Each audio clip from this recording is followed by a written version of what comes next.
Yo, yo, yo, yo, yo, it's your boy, the insurance junkie, your fiduciary fella, the all-star advisor Alonzo Hall, and I've returned today with another ADH wealth solution.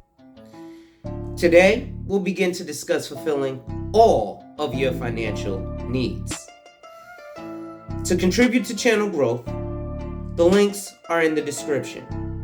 To schedule an appointment of your own, or to purchase life insurance directly up to $1 million with no medical exam and an instant decision, my information is in the description.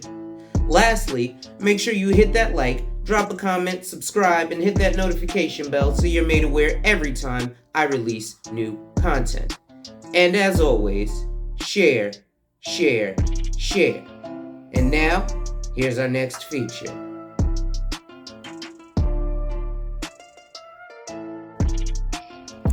Salute, salute, salute, salute, salute.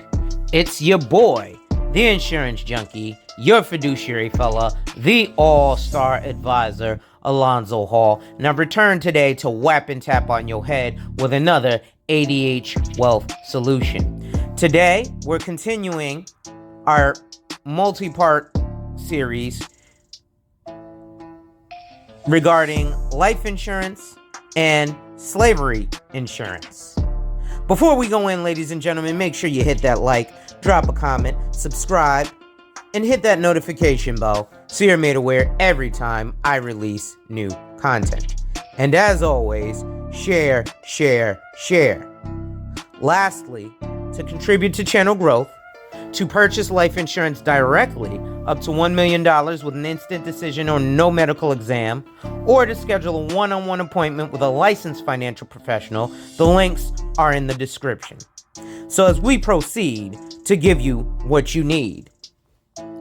Of Sound Mind and Body, in a May 1847 issue of the eminent antebellum periodical, The Commercial Review of the South and West, also known as DeBow's Review, a contributing writer who simply identifies himself as a citizen of Mississippi, shares with his fellow Southern planters the benefit of his inherited and cultivated wisdom concerning the health of Negroes in an editorial appropriately entitled The Negro, hereafter capital N.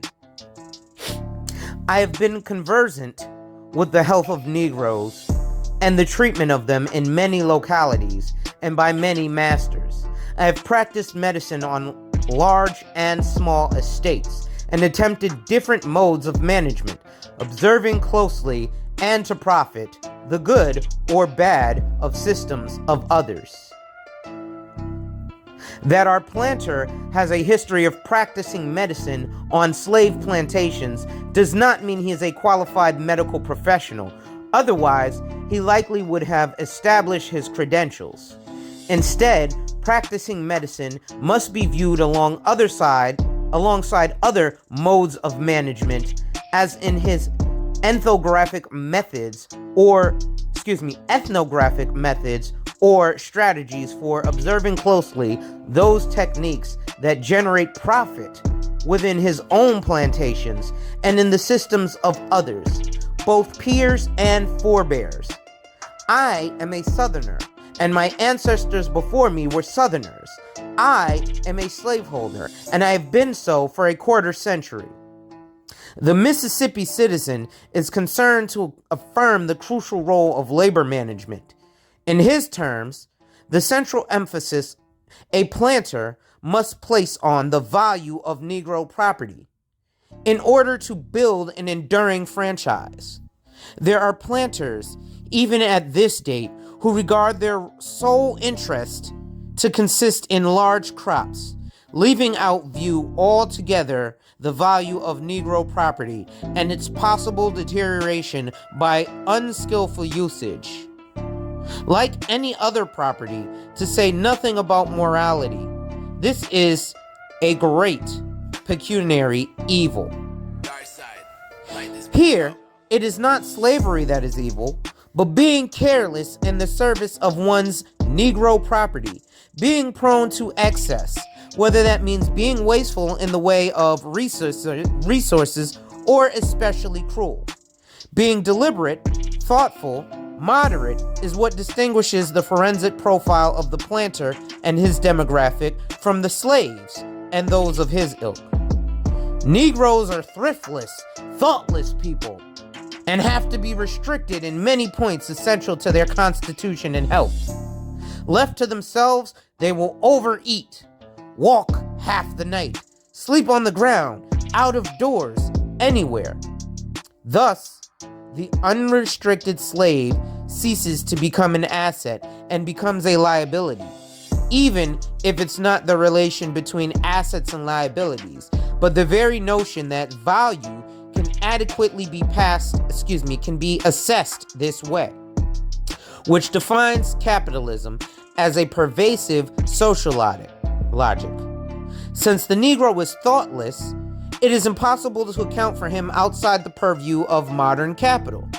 Neither his intellect nor his constitution bears any resemblance to white male Southern planters, to the citizens who govern Southern policies. In a brief moment of reflexivity, our Mississippi planter confesses his own prior frustration in presuming that he could tell beforehand when Negroes would be sickly and can point to those who would be affected. Though he remains convinced that the essential task of the planter is to prevent disease and prolong the useful laboring period of the Negro's life. In this complicated calculus of value extraction and medicine, the planter sees the latter technology as the key to success in the former domain, stressing that he would rather lose time than suffer the slave's exposure to the elements. In a phrase that belies the extent to which slaves were not simply beasts of burden or laborers, but bundles of capital, where capital equals value extracted from reified time. Despite the language of property, this citizen prefers its worth, noting that by the time his editorial was published, a slave was more likely to be hired out by a planter to another plantation owner than he or she was to be sold. In certain parts of the United States, in New Orleans especially, slaves were routinely mortgaged. And for more than a decade, slave insurance had been a profitable industry. In this same issue of the Commercial Review, the famed scientist Josiah C. Nott, best known for his 1854 publication Types of Mankind, or ethnological researches based upon the ancient monuments, paintings, sculptures, and crania of races and upon their natural, geographical, philological, and biblical history, which he co-wrote with the American Egyptologist George R. Glidden, and which featured illustrations by the American physician and cranometrist Samuel George Morton, with additional contributions by the paleontologist Louis Agassiz, contributed to an ongoing conversation. The journal had been about marine and fire insurance, but Nott is concerned to set forth the advantages of life insurance. Nothing, Nott insists, is more uncertain than human existence.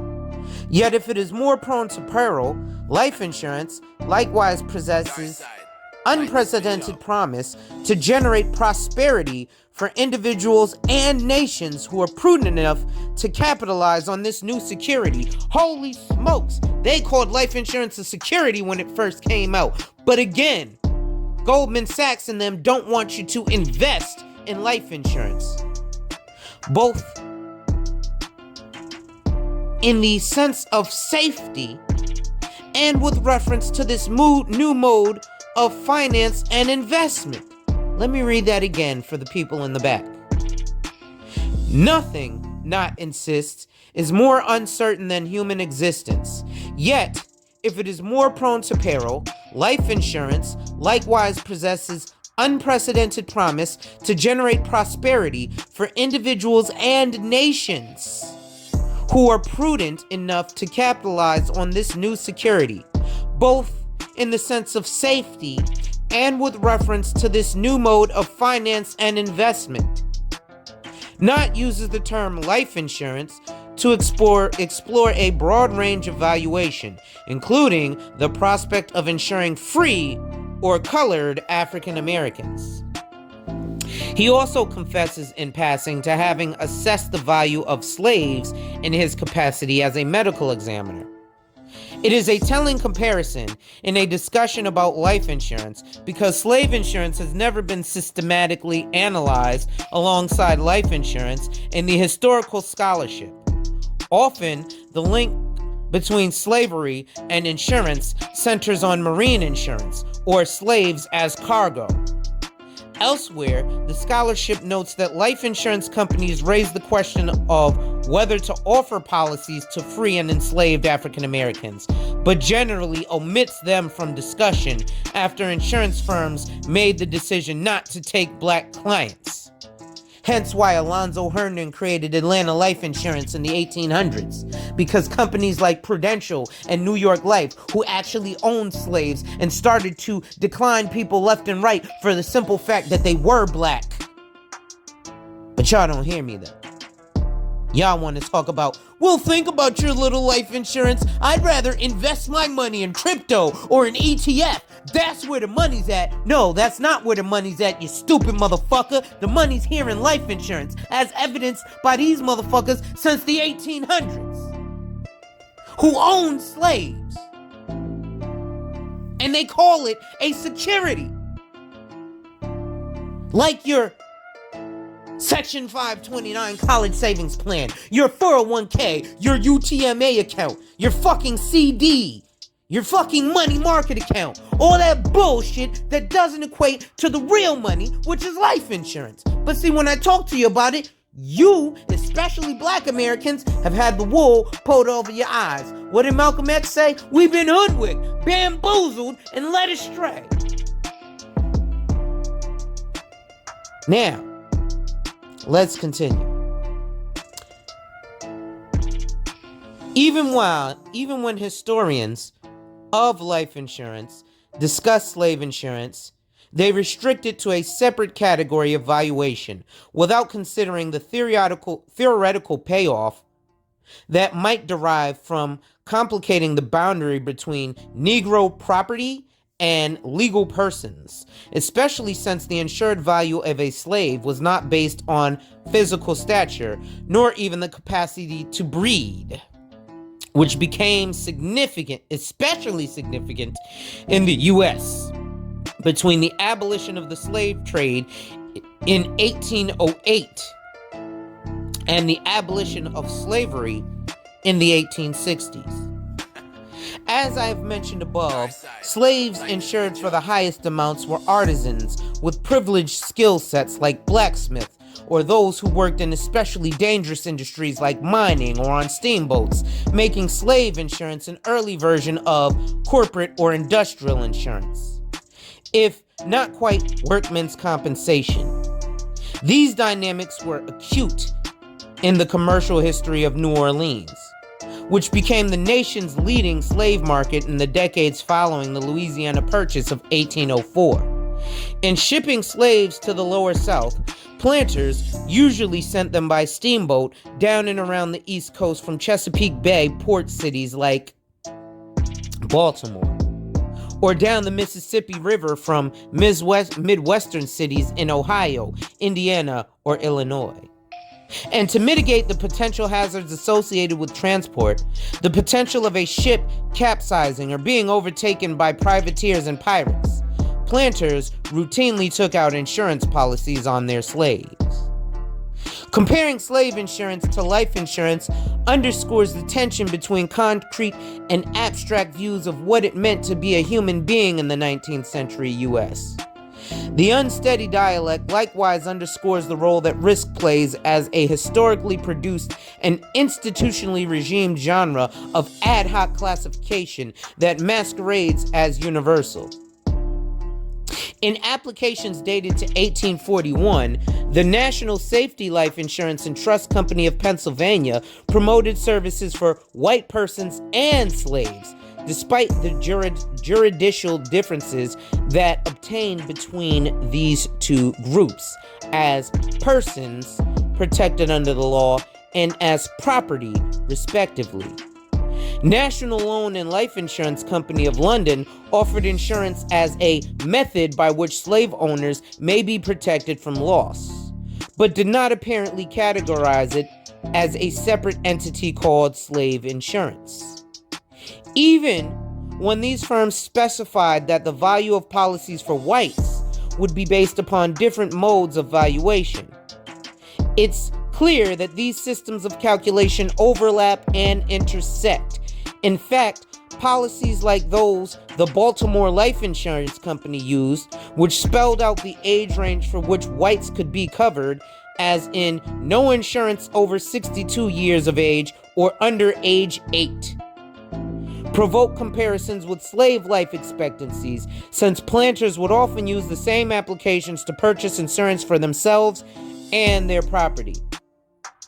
Meanwhile, mortality rates were so high for planters in 18th century Jamaica that insurance companies would not even permit them to take out policies on their own lives, even when it was easy to insure their slave cargo.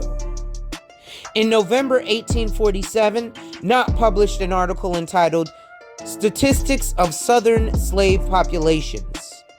In the commercial review,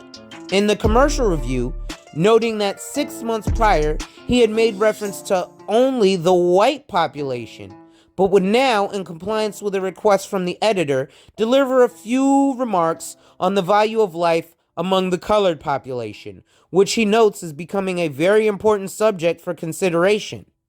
Knott found the dearth of information on the statistics of blacks to be positively disreputable, and worried that insufficient information did not seem to prevent some insurance companies from going into the slave insurance business. Pell-mell, without knowing anything of the probabilities their economic projections would necessarily involve. Most life insurance companies decided that slaves presented too great a challenge as a risk factor and avoided offering slave insurance altogether, leaving a few firms to dominate the industry, so that after starting with a policy for a slave named Jacob in 1831, the Baltimore Life Insurance Company would go on to corner the market on slave insurance. In his November 1847 article, Knott unearths a tension between concrete and abstract notions of embodied risk that he must resolve if he is to convince his audience about the virtues of insurance and prevent North Atlantic firms from continuing to see the South as somehow inherently debilitated. Even as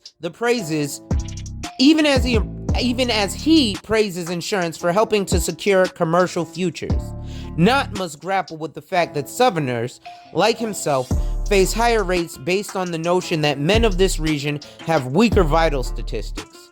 To combat this idea, he cites flaws in the actuarial paradigm of medical statistics on which the industry relies.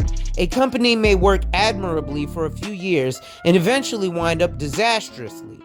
Several hundred or several thousand badly selected lives may go on smoothly for several years, but if these policies are badly selected, a heavy loss must follow. This is precisely why Knott would be such a staunch advocate of investing in slaves. It appeared to him to be more sure.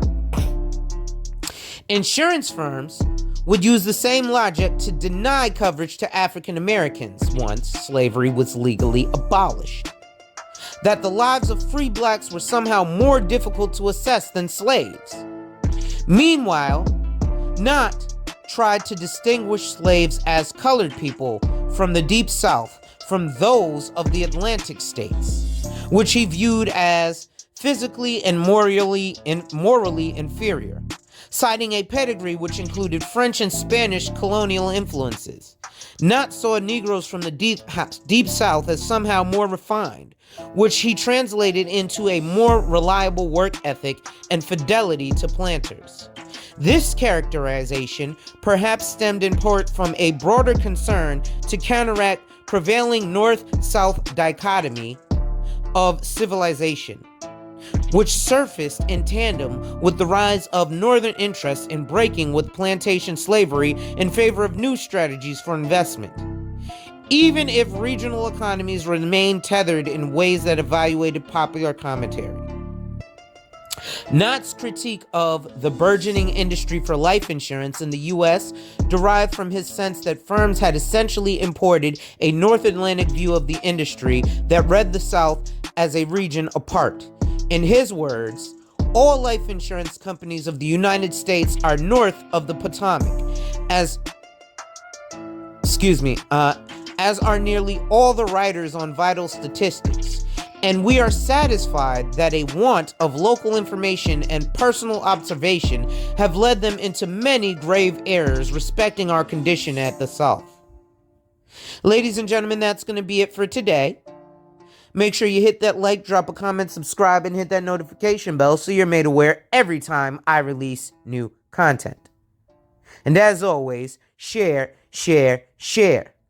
Lastly, to contribute to channel growth, to purchase life insurance directly up to $1 million with an instant decision and no medical exam, or to schedule a one-on-one appointment with a licensed financial professional who actually knows what they're talking about, my links are in the description. With that being said, wipe ass, work in progress every day, and see success. Salute. Hey folks. This last video was sponsored by my company, where we help people like you to reach their financial goals.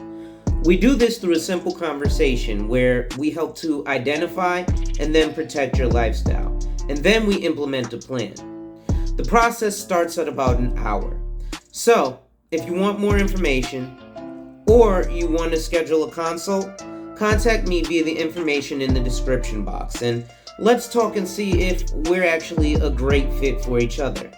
And remember, ladies and gentlemen, when people challenge you, they don't challenge you to challenge you, but they challenge you to challenge you. Accept the challenge. Thank you, and enjoy life.